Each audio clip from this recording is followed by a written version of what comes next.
Hello, Internet. I had one of my best pole dancing sessions this morning. I've got a blister, though, on the top of my palm under a callus, which I thought the point of a callus was not to get blisters, but apparently it's a thing. It is a thing. So lots and lots of moisturiser. But the thing is, when you put the dry hand stuff on, so you see gymnasts putting that stuff on. It's not, mine isn't like that. Mine's a liquid called dry hands, and it dries like a chalk, and it does really dry up your hands. But of course, it means you don't stick to the pole, or no, rather the other way around. You stick to the pole, but if your hands are sweating, you see, if you're exercising, your hands are sweating, you're just going to slide up and down the pole, not up, down, always down. You can't slide up. I am a bit delirious. Anyway, I was really, really pleased because what I like to do when I do a pole session is learn a new manoeuvre. No matter if I'm bad at it or how small it is, because what it tells me is that my muscles are getting bigger, and I've really seen some good muscle development this week. Absolutely fantastic. I think after my eye surgery, things were quite slow. These things take time to recover from, and you really have to think as well about, your diet when you're doing something that requires such incredible, strong muscle growth like pole fitness. I mean, I don't know where. I mean, yes, it's fitness for me, but I'm much more interested in the dance, but not like a stripper. I'm not interested in gyrating at all, but I'm really interested in sort of ballet and pole. And I was thinking today, maybe some more expressive pole is on the cards, and like Isadora Duncan on a pole. What would she have done? That's where my head's going with this at the moment.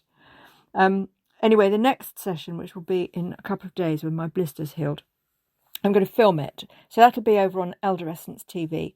And I'm not going to, start. I'm not going to put video out there for the world to see of me flying around on a pole. It's not really what Elderescence is about. Elderescence is about being fit for older people, perhaps people who are a little bit incapacitated.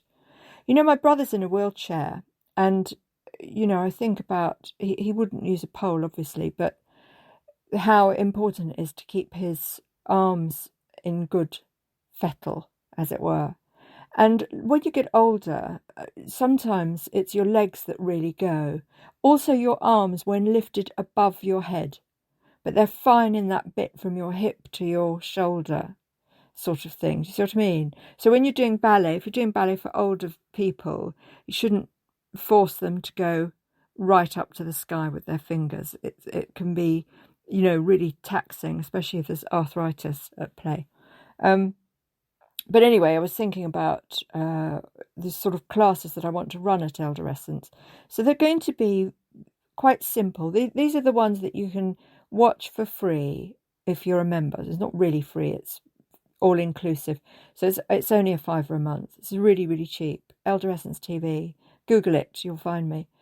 And, the stuff that you'll be able to see on there will be definitely introductory things, but I am going to start introducing some fans and some slightly, I'd say they were exotic, but you can't say exotic dancer, can you, without being a stripper? But things like sort of Spanish movements and fans and ribbons and stuff like that. I was thinking would be really good, because if you tie a scarf onto a wrist, I mean, might be a bit dangerous with pole, but I'll work it out. And then you're holding on with the one hand, and I've got a couple of warm-up exercises I do where I just pivot the pole. You put your feet really close to the pole and you're leaning out, and you're really exercising your arm muscles and the arm that's supporting you, and without actually doing too much. And you don't have to lean out. You can just do it straight, but sort of move yourself around a spinning pole. Or you can do all of my stuff on a ballet bar anyway. You can't clamber over a ballet bar. I wouldn't recommend it. It's not as stable as a pole. My pole isn't going anywhere. It's secured to the ceiling and the floor. so that there's no movement there. But a ballet bar, I use a mobile ballet bar thing, and it means I can put it away when it's not in use. And it's a sort of standard home practice ballet bar. And if you did anything like leapt on it, you would fall flat on your face. So I wouldn't recommend that. But yeah, trying to consider, what would be interesting for people who are members. If you book a one-to-one, then I'll teach you how to fly at it. But the free stuff, I think, should be really accessible for the older person who's interested in maybe looking at pole or ballet bar as a form of regular morning exercise, if you like. Now, I can't do pole every day. I can do it every other day, and if I'm really bruised, which I am today, I really hurt my inner thighs were absolutely red. No blisters or anything on them, but they were not raw, but very, very red today. But I've got special trousers, so I'm going to wear those for our first class. And lots of people have poles that aren't poles necessarily, something in the kitchen, a pillar or something that might double up as a bit of a pole. Do you know what I'm saying? I used to have one at my club, actually. I think it was holding the ceiling up. Everybody used to try and pole off it, and I never thought, I just thought I'm too old to pole. But of course you're not. Now this is the really why I'm paying so much attention to my diet. So it turned out I had to give up anything with added protein. Anything that said high protein, I don't know what it is, but it had a really bad effect on my bladder. Doubled up in pain, really. And I've had to give up coffee as well. It's very depressing, actually. So now I have to really think about, well, how am I going to get this, 80, 90 grams of protein in? Possibly more, if I've done a really massive training session like I did today. And you've got to be really careful, because if you don't get the protein, the muscles just won't form, and what will happen is you'll stagnate. So I think I'd got to a point where I was stagnating because I'd had to give up all these protein powders. But I've sort of got my head around it now. Eggs and cheese, miracle protein. I mean, a cheese omelette. Wow, you're starting to talk about quite a lot of really good power protein there. And chicken, just tons and tons of chicken. It's like my main, can you hear my cat purring? I don't know if you can. Purr. I think you might have heard it. My little monitor went up. Yes, darling. So, yeah, where was I? Protein. But having to avoid, cereals with high protein bars. What else was I eating? This protein yogurt, which had 55 grams of protein in a pot, 500 grams. And I thought, well, that's so useful, if you have a pot of that a day, you've got half your protein in, and then a chicken supper. I didn't eat it all in one fell swoop, morning and, whenever. But obviously it didn't, I just can't imagine what they put in it. I did look at the ingredients, and the only thing that was added was lemon juice. And I thought, well, is that it? Is that the thing that's, causing me this trouble? And then I thought, well, maybe it's just that my body can't cope with all that protein all in one go. I have to look for less protein, more spaced out, something like that. I don't know.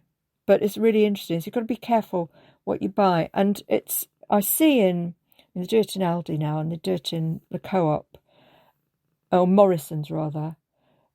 And what's the other one? Iceland. Absolutely loads and loads of high protein food. But you've got to be really careful of it, because it's processed rubbish, not necessarily processed goodness. Now, if you get just whey powder, I'm going to try some, because I did buy something else and it had lots of additives. It had loads of vitamins and loads of proteins. If I just went for pure whey powder, theoretically it might be okay. So I'm yet to try that. But for the time being, it's just all natural foods. And yeah, it's a bit tricky, if you go out. I mean, I went to Costa the other day, there was not a single thing of high protein in Costa. You just, what's wrong with these people? And there wasn't anything with no sugar. They had some nutty bar thing, and I thought, well, that's nuts. I'll have a bit. But it was just filled with sugar, absolutely tons and tons of sugar, which I don't eat sugar. You can't when you're an athlete, and I consider myself a bit of an athlete. I'm doing all my pole training all week. The other thing that I've done today is a really big viola practice, and I had some lessons with a company called Tone Bass, and they're really, really good. I wasn't so sure. You can get a 14-day trial. So I'm going to try out the viola, and then I'll try out the cello if I can switch. I don't know if I can. And, just see. And it was really, really, these are, I would say, much more advanced musicians.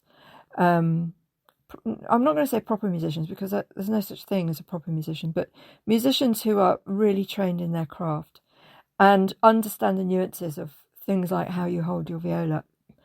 And because I've worked a lot of muscles today, because remember I come from cello to viola, which is, completely different, actually. I mean, there is a bit of crossover with bow hold, but actually the bow's held differently, and the instrument is, 5 times the size or something, isn't it, of a viola, and even more of a violin. So I was exercising today, both arms, actually, my bowing arm, my forearm, ligaments, stretching those ligaments. And then my right arm, straight after pole dancing, holding up this viola, which is quite heavy. They're quite heavy. I'm going to try a shoulder rest in a minute and see if that alleviates any of the weight. I'm not hopeful, but I'll give it a go. So yeah, I'm aching all over, guys. So if you fancy a bit of expressive pole dancing for people who've never pole danced before, I'm going to show you a couple of movements, a couple of maneuvers, with a bit of expression, because I'm all about the dance. And the other thing I've been looking at is shuffle, because shuffle dance is, you can do really low impact, so it'd be really good for our knees. And I was thinking, well, I wonder if I could combine shuffle dance and pole dance. And I think I can if it's on the floor. I mean, obviously a bit trickier when you're going up the pole, although, I could let my imagination wander a bit, and maybe there's some air shuffle. Do you see what I mean? So you do a lot of air dancing on pole. So if you air shuffled, just fast movements of your feet, it could be really interesting, couldn't it? I'm quite excited. So if you want to learn to shuffle, there are loads and loads of people on TikTok doing it, and Instagram, and you can save the reels, and then you can just play them back, try and slow it down a bit, if possible.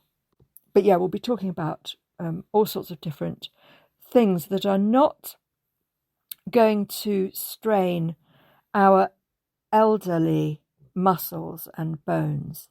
Really simple. I'll be doing seated dances as well, which are for people who, whose legs are a bit infirm, etc. And focusing on the minutiae of the body, the human body. So, the waving of the head, writhing from the hips. That's a really good maneuver. Pointing with the toes, heel and toe, heel and toe.